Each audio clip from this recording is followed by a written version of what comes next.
smaller, but not lighter. You see, that's a problem because it means that your goal hasn't been achieved. The goal is not your weight. The goal is how you feel and how you look and how your body is operating. And I'll give you a bit of a clue to this.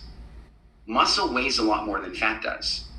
And so if you lose 5 pounds of fat and you gain 5 pounds of muscle, then you're going to not lose any weight, but you're going to be smaller.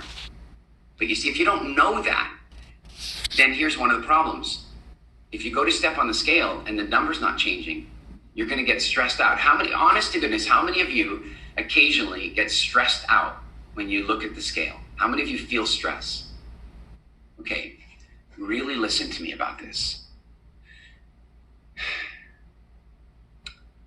If you allow that to happen, that stress produces chemicals in your body that communicate an important message to your body. And that message is, I am in danger at the moment. Please do not let go of any of my stored hydration and nutrition. Do you understand the problem? If you step on the scale and you start producing a cortisol, then your body believes that you're in a stressful environment, which means that there might not be a lot of food and water around. And so the stress itself will tell your body to hold the fat.